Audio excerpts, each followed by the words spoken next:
Joel? I have an off-the-wall question that I need an answer to. You would be like, you would know. So the electric went off in my house. Electricity? Mm-hmm. How long does meat stay in the freezer good? Oh, I'd say 2 days. Really? You didn't open the freezer. Yeah, so you don't open. Yeah, I mean, everything's frozen solid. Yeah, is it still off? Yeah. Did you have to pay? No, I called them and yeah, we've had some power outages. Well, it's been off for a while now. Yeah, we'll be out there.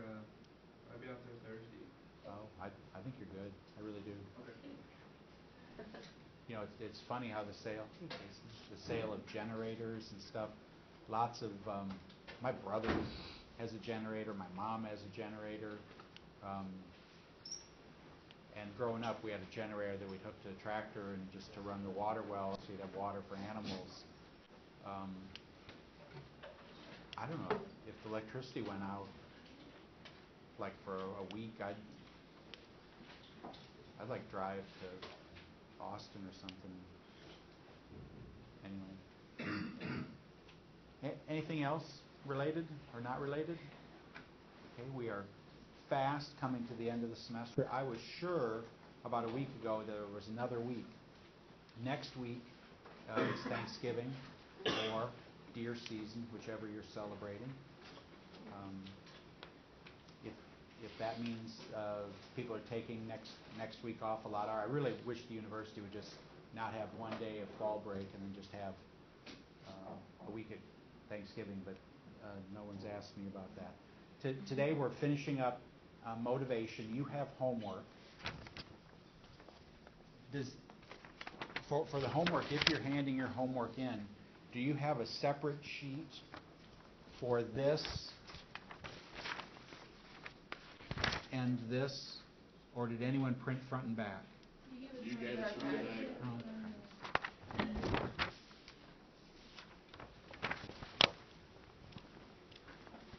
What do you have? Do you have a list of everybody? I wish I could keep them. Okay. I can collect them and check them. Can you do that? Yep. Because otherwise... Here, I'll take them. If y'all will pass them up, and then we'll pass them back at the end. I don't want... I want you to have those, particularly because we have exam next Tuesday. Yeah, I'd like for you to... I mean, it's online. You can go get it again, but...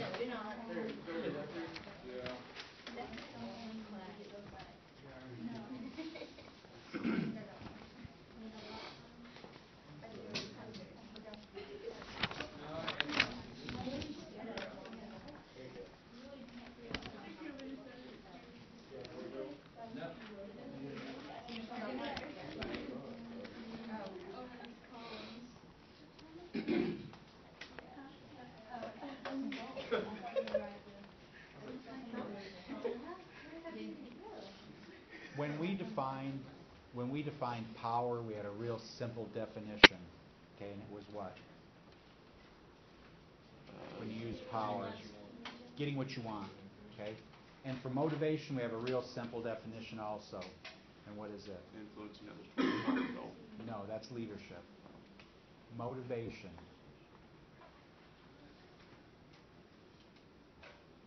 To get somebody to No. do something. No. But I really appreciate... Is it like helping through obstacles? No. Dang it.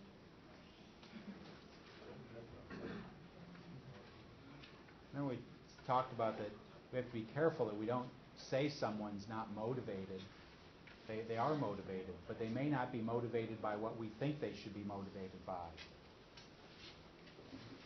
So someone that, again, doesn't have a job, lives with their parents, does what they want, works when they want, we might think is not very motivated when, in fact, they may be very motivated.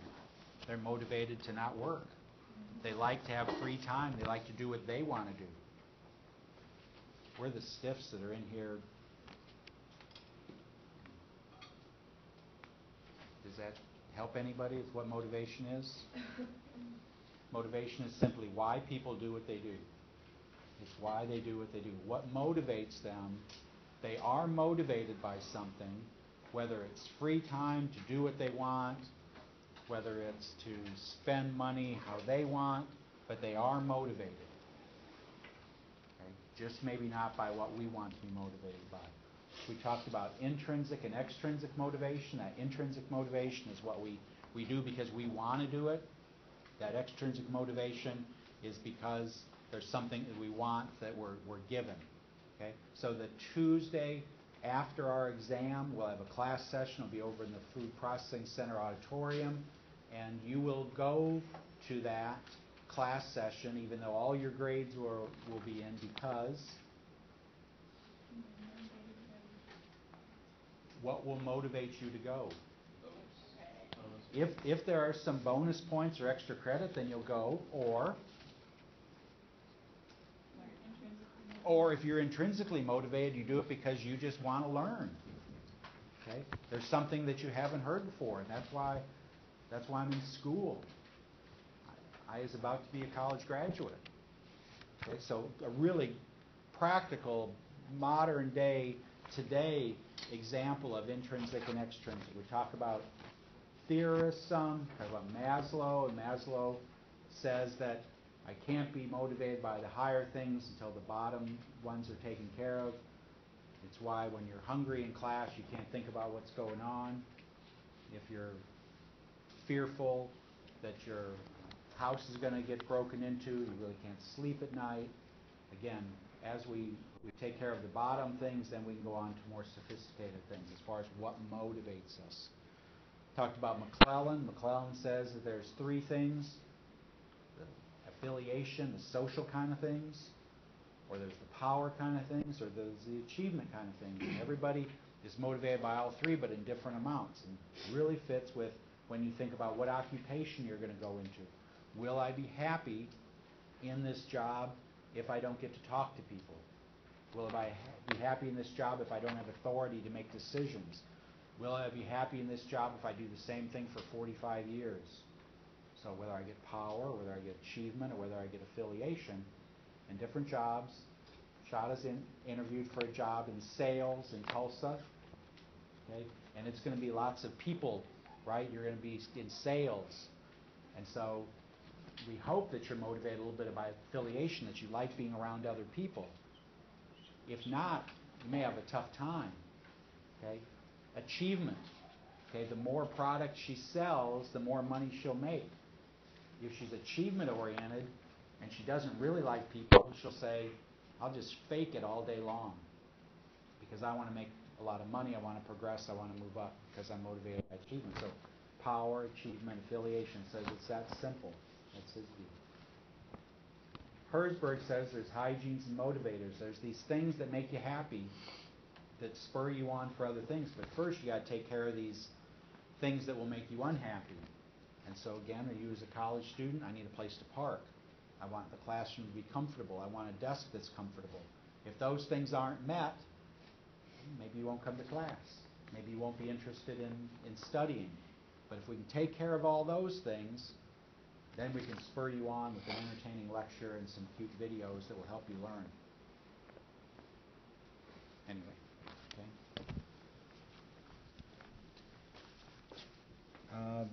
I think it was 2 years ago, I had a student tell me, this is the third TED Talk I've seen this week in class. And so I'm not going to give you the entire TED Talk, but just the first few minutes of this TED Talk. Dan Pink, who's I don't know, he's not a motivational theorist. He's a speaker and an author and has some views on motivation.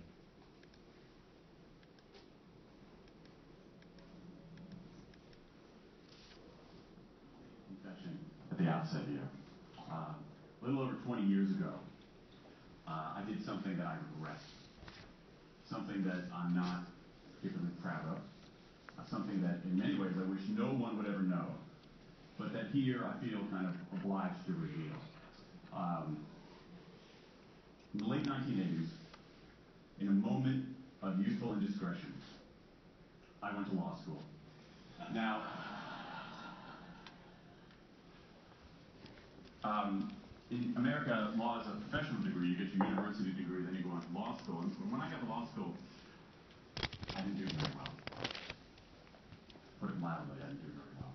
I, in fact, graduated in the part of my law school class that drew the top 90% possible.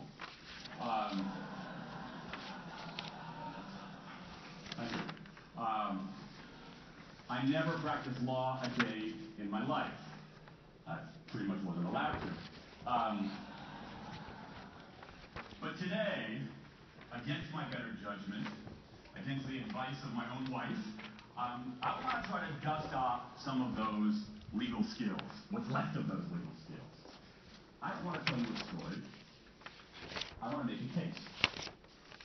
I want to make a hard-headed, evidence-based, dare I say lawyerly case for rethinking how we run our businesses. So, ladies and gentlemen of the jury, take a look at this. This is called the candle problem. Some of you might have seen this before. It's created in 1945 by a psychologist named Carl Duncker. Carl Duncker created this experiment that's used in a whole variety of experiments in behavioral science. And here's how it works. Suppose I'm the experimenter. I bring you into a room. I give you a candle, some thumbtacks, and some matches. And I say to you, your job is to attach the candle to the wall so the wax doesn't drip onto the table. Okay. Would it help if we go back and look at it? Okay. Your job is to attach the candle to the wall so it doesn't drip onto the table.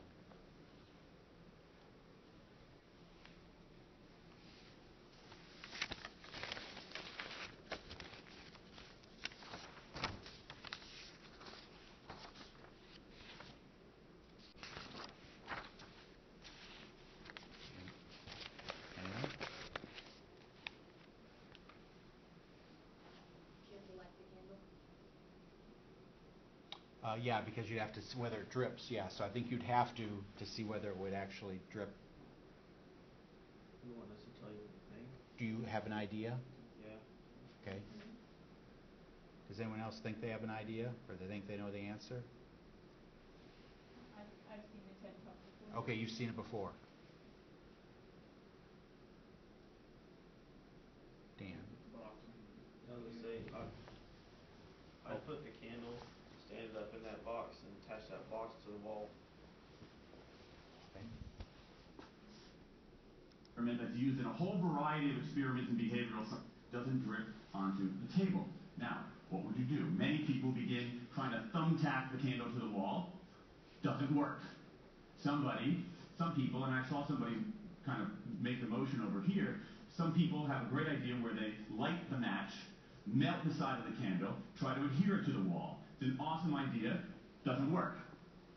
And eventually, after 5 or 10 minutes, most people figure out a solution, which you can see here. The key is to I watch this and I think, oh my gosh, I'm so stupid. Overcome what's called functional fixedness. You look at that box and you see it only as a receptacle for the tacks, but it can also have this other function as a platform for the candle problem. Now, I want to tell you about an experiment using the candle problem done by a scientist named Sam Glucksberg, who's now at Princeton University in the U.S. This shows the power of incentives. Here's what he did. He gathered his participants and he said, I'm going to time you how quickly you can solve this problem.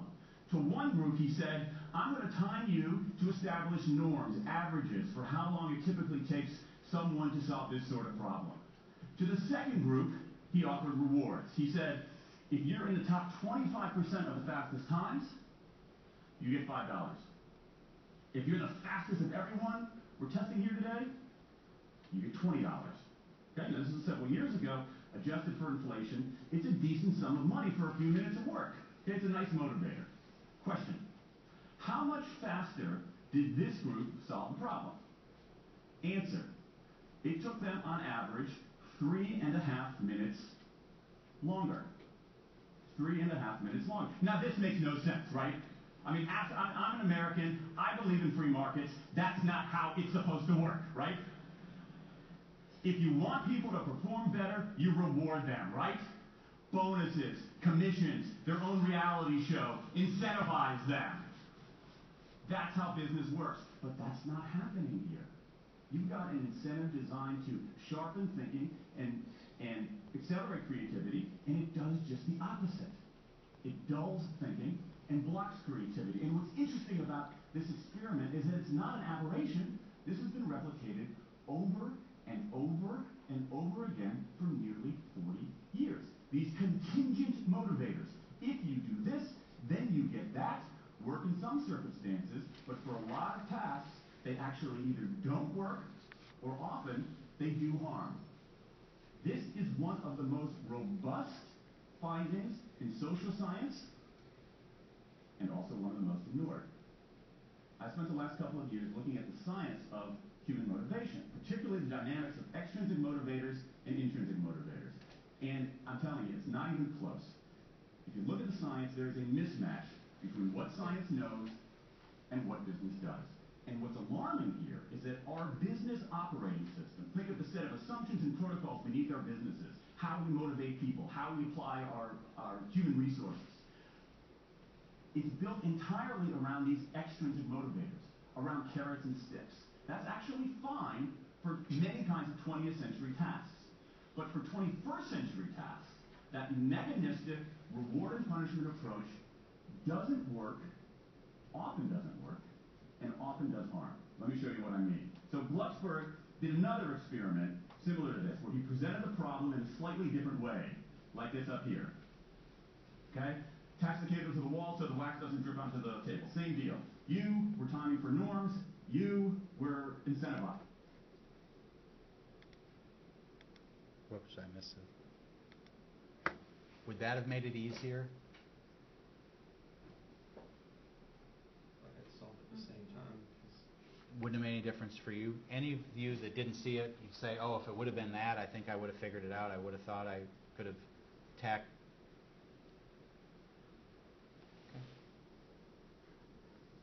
It's up here.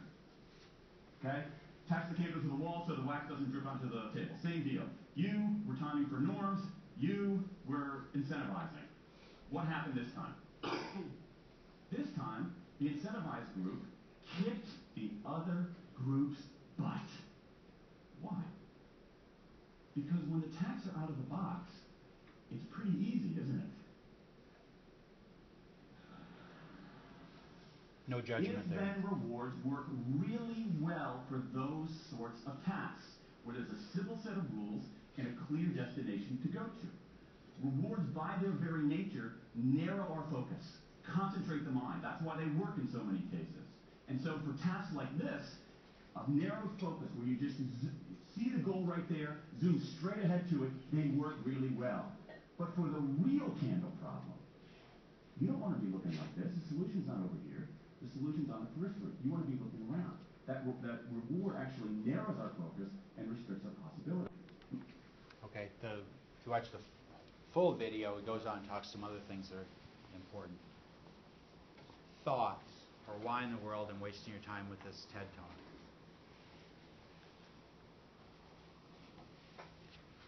So there are different ways to look at the same problem, different ways to look at a similar situation. There are, yeah, there are.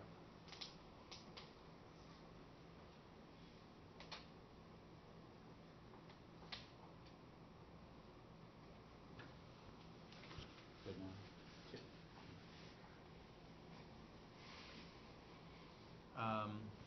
Showed you the demotivators, if a funny picture and a cool scene is all it takes to motivate you.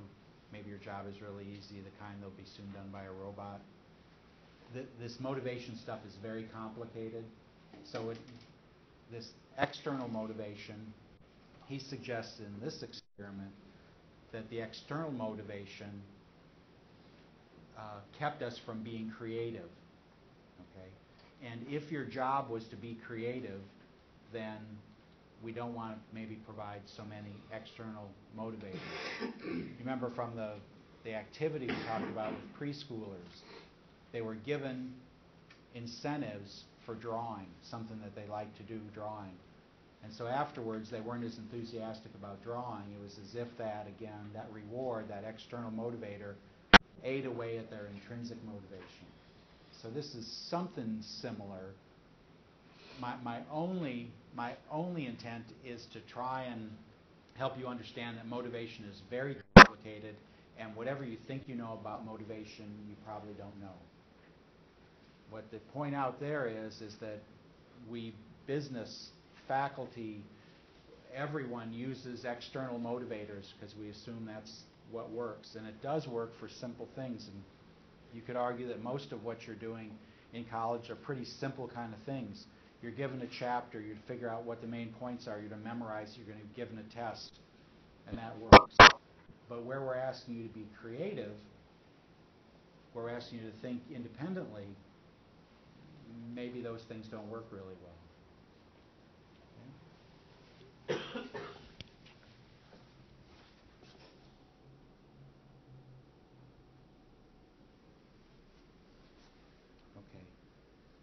These are the scales, the 5 scales of the MSI, or the Motivation Source Inventory. Jay Barbuto, who was a faculty member at University of Nebraska and now is at Cal State Santa Barbara, I think, developed it. And what he didn't like was there were all these theorists, and he wanted to try and bring it into one. Okay? So when you did the assessment, I don't know what you were thinking of whether you just answered the questions and added it up, and it's another one of these things, and I have to do it for homework, and I'll get points if I do it externally motivated.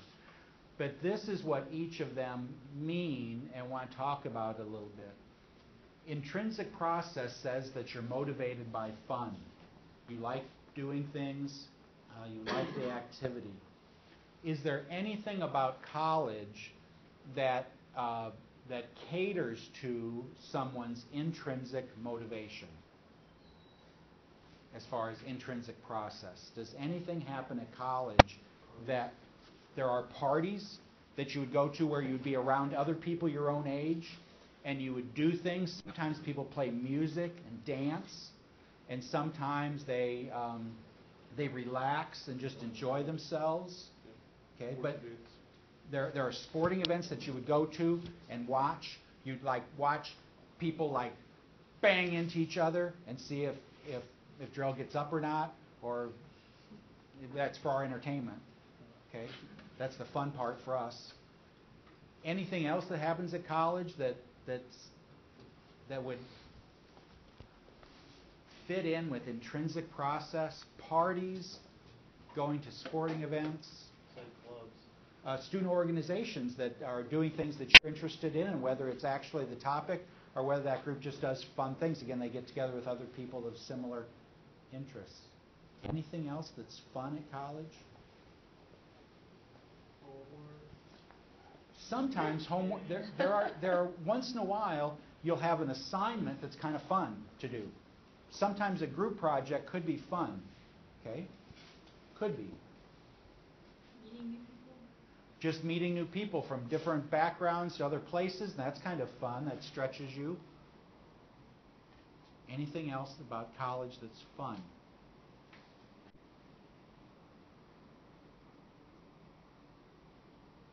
Is it fun to not live at home anymore and do what you want?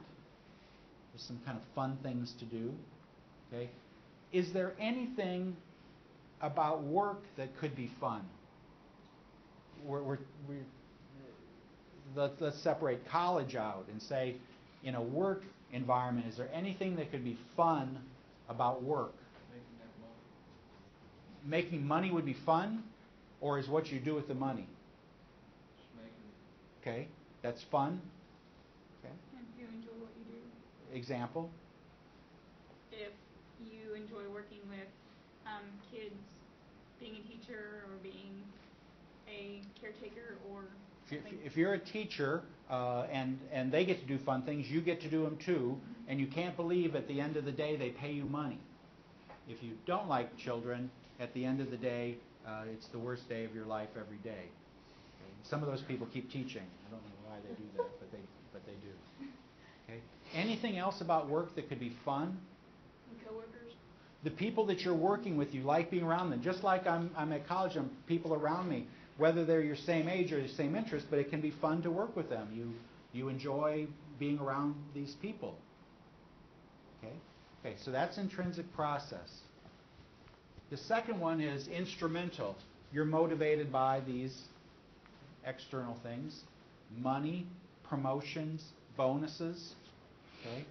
So again, if we try and use college as that example, what is that's instrumental that happens at college? So somebody that's motivated by this instrumental part, how are they being fed at college? Scholarships. If they get scholarships, if they did well in school and they were given scholarships, like, yeah, I want to do well so I can get that scholarship. Okay? Anything else? If you are helping someone, if you're tutoring someone and helping them to learn, that's instrumental because you feel like you're achieving. Okay? And if they are paying you to proofread a paper, that might be instrumental. If you actually you move from a freshman to a sophomore to a junior or senior, you're still here. Okay? 30% have left, but you're still here. I made it. I get to that end point. I got a 2.5. Yay! And so I'm motivated by those things that happen. Okay, so those two kind of fit with this intrinsic, extrinsic primarily. Self-concept external. Self-concept external is what others think of you. Now, if we're not careful, we'll make value judgments about these, and we will say that that's shallow if you care about what other people think. But would we say that there are any of us that don't care at all what other people think? Would any of you say that? I don't care at all what other people think about me. No one scored a 0 on that scale. Okay, low. I always think of this as like reputation. Like I want my reputation to be well, so I'm motivated. If you see me in the grocery store with my kids and one of them gets out of hand and I give them a whooping, and you think I'm a heel, I might not really want you to. That's why I give them their licks when I get home. External self-concept is reputation, how I think other people see me. Okay? Internal self-concept is my own thoughts, what I think of myself, how I view things. Okay? And lastly is goal internalization is I have to really want to do this because it's part of me.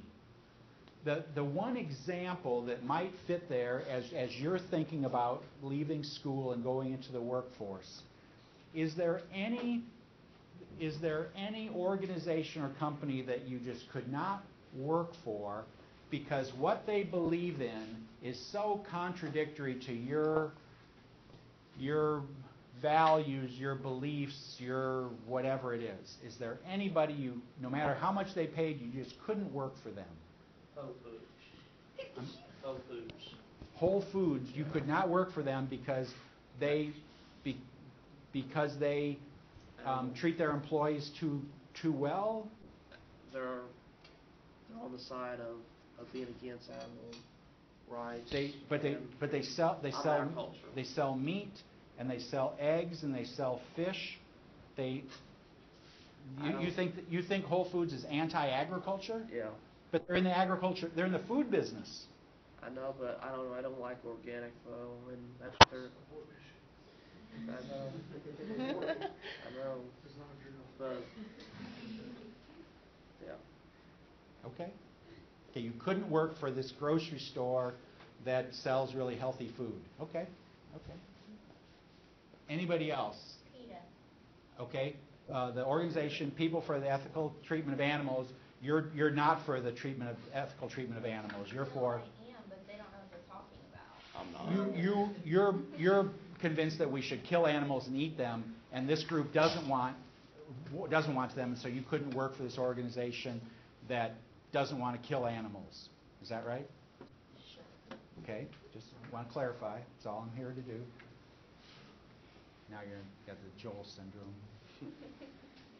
Could you work for like a plumbing supply company that tries to sell $52,000 lighting fixtures to people? No problem. Anybody you couldn't work for? HSU. Yeah, that's what You I was couldn't gonna work say. for it because you're for the inhumane treatment of animals, right? No, I'm not for politically backed, and You don't believe in organizations that try and influence others, like the Democratic or Republican parties? Couldn't work for them either? you know,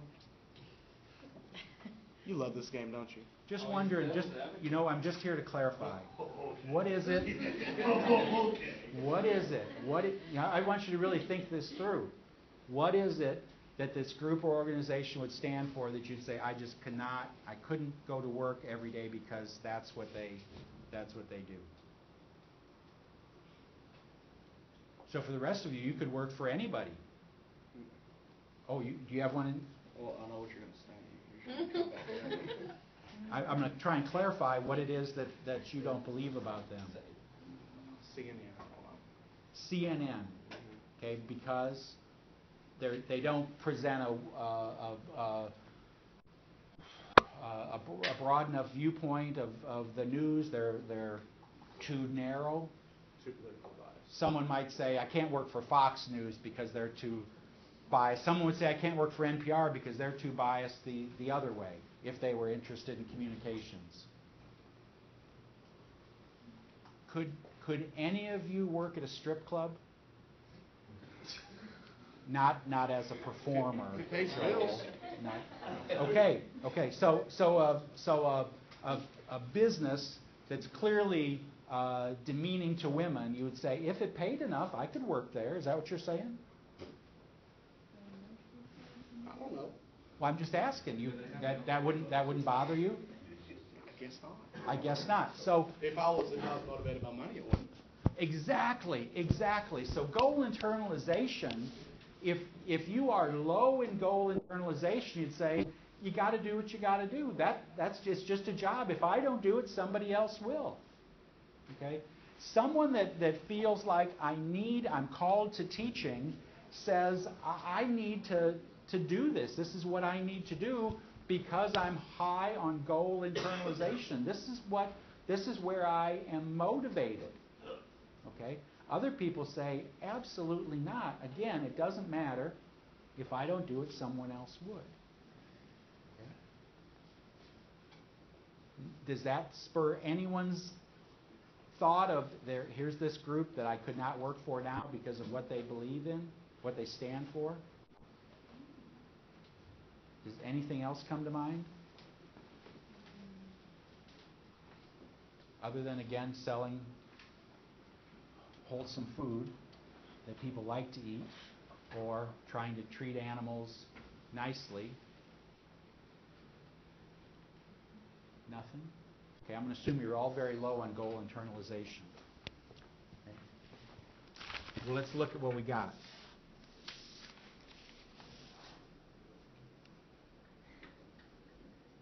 Pretty flat.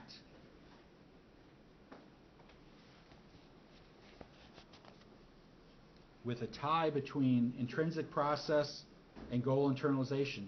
Very high.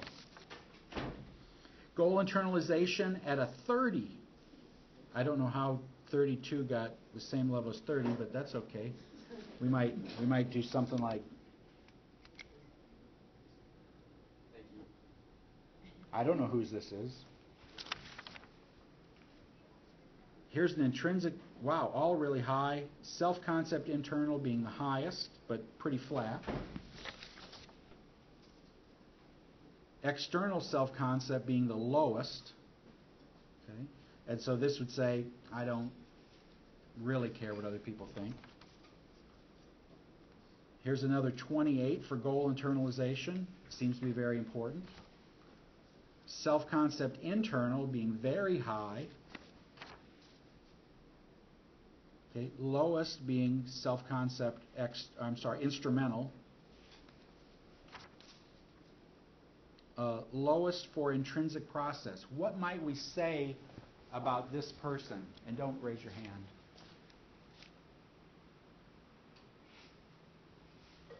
What does that mean?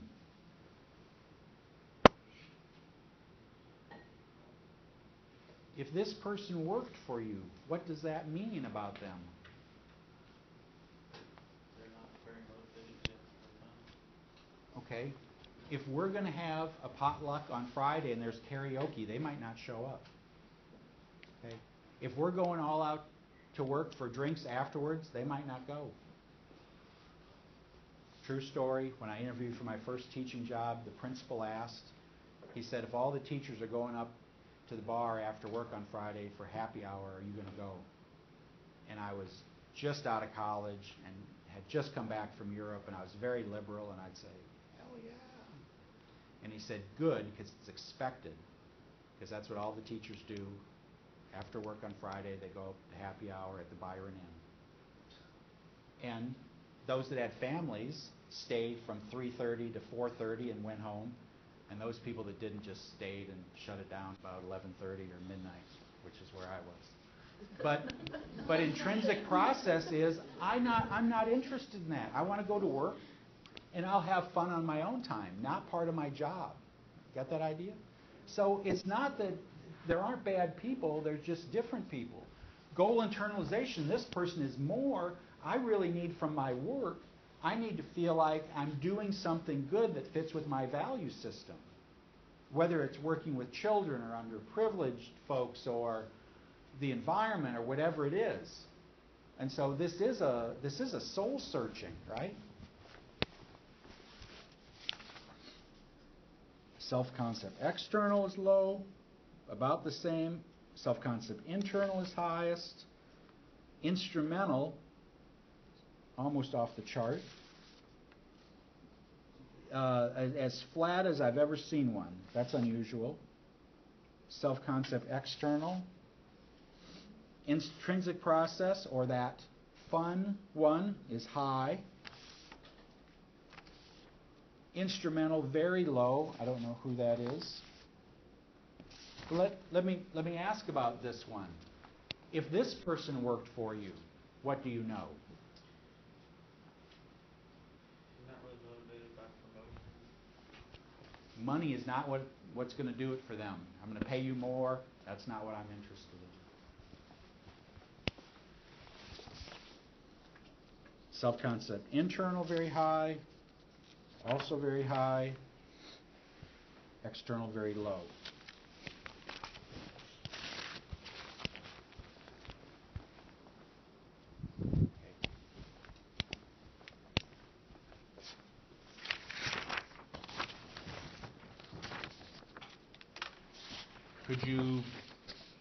Could you tell by where someone's from, or how old they are, or whether they're male or female?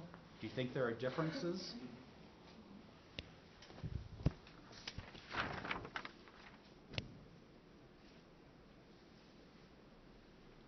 Are people on the East Coast, West Coast, Midwest, are they different, do you think? What would you guess, Dylan, relative to those five? So if you're more coastal and you're motivated about more things, well, I don't know. I don't have the idea. You can stop and say, Go ahead. I'm going to dig myself a hole. Anybody? What are your thoughts? Maybe internal self-concept for the individual I think is important, and it depends on where you're from. Okay, so maybe, do you think people on the East and West Coast are different than people in the Midwest relative to any of those? Do you think that people are motivated by money, promotion, and bonuses more on the coast than they are in the heartland? Maybe. What about old people, young people? Are young people more interested in fun? Maybe. Male and female?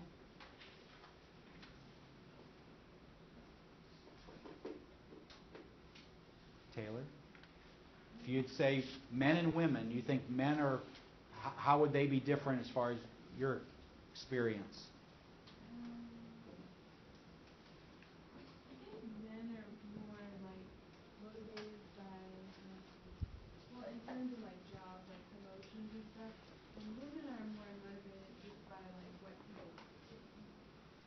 So you would expect women to be lower on this, maybe because they're socialized that men are supposed to be making money and being promoted, and women aren't socialized as much.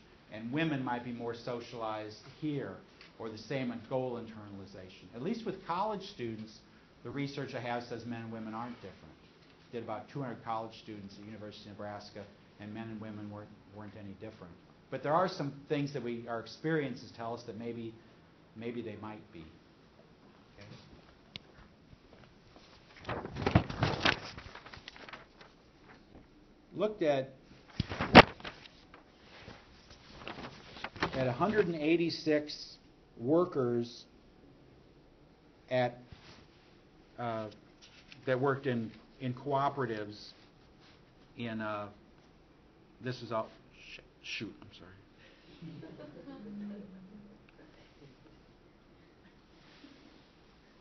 Okay, these are mainly guys, but they worked in cooperatives, agricultural businesses in Nebraska. Self-concept, internal, way off the scale. Intrinsic process, instrumental, and goal internalization, all about the same. Self-concept, external, was the lowest.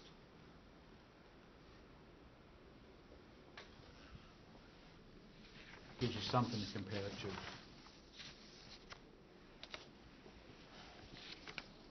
Now, what's the connection for leadership and motivation? Particularly, how come our author doesn't include a chapter on motivation? I don't think we can talk about leadership without talking about why people do what they do, because it's all about influence. We're trying to influence people. If we don't know what motivates them, we don't know why they do what they do, how are we going to get them to do what we want them to do? Okay? So let's take these 5 factors again and say, okay, of what value would it be for you to know people that worked for you, what motivates them? Of what value would it be if they all filled out one of those instruments for you and handed it to you and said, here it is? Of what value is it to me at first day of class for you to fill that out and give it to me?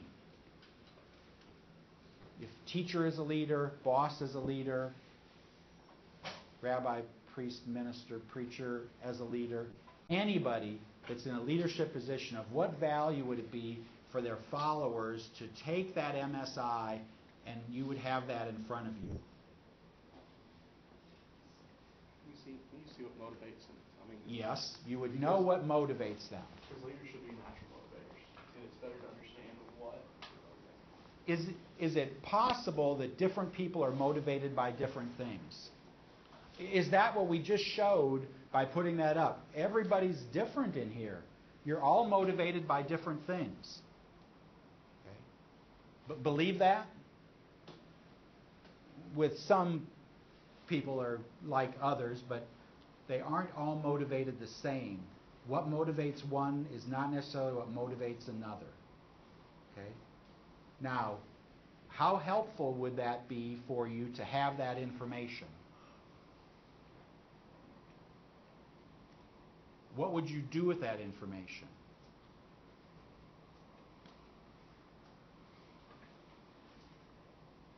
If I know what motivates you,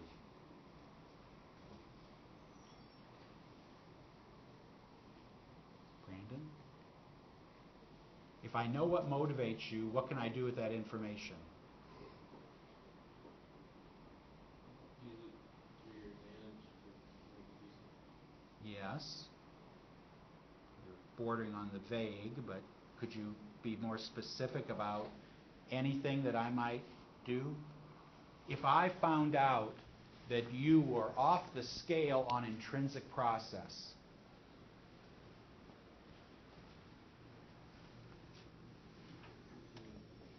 Say if I got an A on the test and we do something fun, that'd make it motivated. you don't even have to get an A. We're going to do stuff fun. Okay, it doesn't have to be a reward. It's just that's what gets you to come to class. Okay, if class is fun, and how many of you have thought this, I like going to that class because it's always fun. How many times have you thought about going to the class and I've heard people say, oh my gosh, it's 65 minutes of them talking and it's death by PowerPoint and I just can't do it another day. I don't care.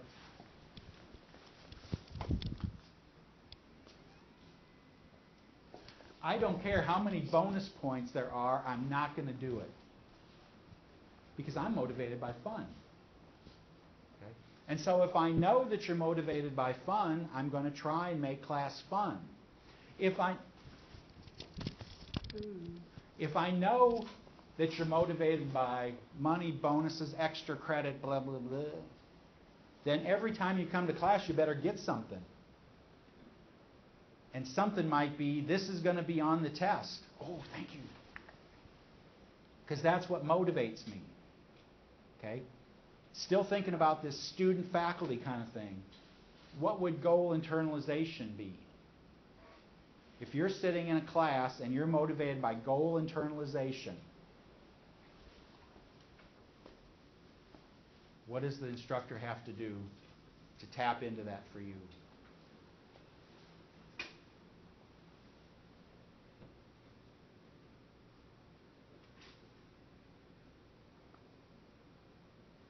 What the goal would be to get a good grade in the class. And so, I'm assuming that in order to do that, the teacher would have to make it interesting so that kids were willing to learn and understand. Make it obviously fun and kind of a whole thing in one. Fun's up here, extra credits here. We'll make it go beyond the classroom, maybe. This is what it all means. Why are we learning this? How would you use it? Can you do something good with this information? Make it pliable. That's why I'm here in school, because I'm wanting to be a better person. I want to do more, and if that can fit, then yeah, I'm all over that. Internal and external sub-concept are a lot harder in class. Okay. Now, I'm going to suggest to you that people don't need to fill out the MSI. Okay? They tell you every day what motivates them. What is someone that's motivated by fun stuff or intrinsic process? What do they say? What do they? They would complain if they weren't having fun. They would say, "This is no fun. This is boring." This is boring. When can we do? Can we take class outside? Okay. That thing we did, I really enjoyed that. Okay. What about at work? If they were motivated by intrinsic process. Let's go blow something up again. Yeah. Can't we go destroy something? My late wife worked at Stillwater Medical Center and worked in surgery. And they had a table set up in the surgery lounge that had like one of those 1,000-piece puzzles. And so surgeons, attendants, whoever, nurses would go in there, and you got like 20 minutes, you're waiting for the next surgery. And you'd go in and you'd sit and you'd work on the puzzle for a while. It might take 3 weeks or a month to get that puzzle done. People would stop and they did it, and it was kind of fun. And they'd bring in food, and groups did things together, and they partied outside of work because they were mostly motivated by doing fun things. How can we somehow make surgery fun? We can't make surgery fun, but we can make working fun. Instrumental. What can I do to make sure? Well, you got to be paid more than the average. I want a nice corner office. You want the best chair. All these kind of things which are measures. Okay? And that's what motivates you. If you sell 3 cars, there's a trip to Hawaii. Yes, that's why I want to do this. Otherwise, again, it's I work harder and I don't get anything. So for the MSI, 1, it's complicated. But 2, 1, it's complicated. 2, this is somewhat self-development. How you answer those, it says, this is what motivates me. Maybe I didn't know what motivated me. And then 3, from a leader perspective, People tell you all the time what motivates them if you'll just listen. And then what we need to do is, in a classroom or employees, I realize that different people are motivated by different things. So some people are motivated by fun, but just because I make it fun, well, that will take care of those people, but it doesn't take care of these people, or these people, or these people.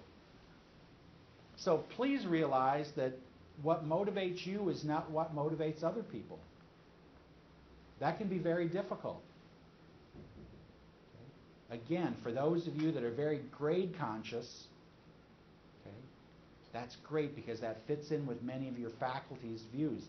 The reason they're here is because they were grade conscious. If you aren't grade conscious, your values, your motivation kind of comes into contrast with theirs. So what motivates you is not what motivated them. So from a leadership perspective, we've got to acknowledge that first. Different things motivate different people. If I know that, then I can try and use that motivation, whatever it is that motivates them, for me to get what I want from you, which is whatever I decide I want. So that's a crash course in motivation. The theorists, it's important. That we have external and internal, yeah. Should we pay kids for A's? Yeah, we can, but it's going to eat away at the internal. That's not good. Again, very complicated. We don't know the answers to a lot of these questions. We just have more information than when we started. Okay?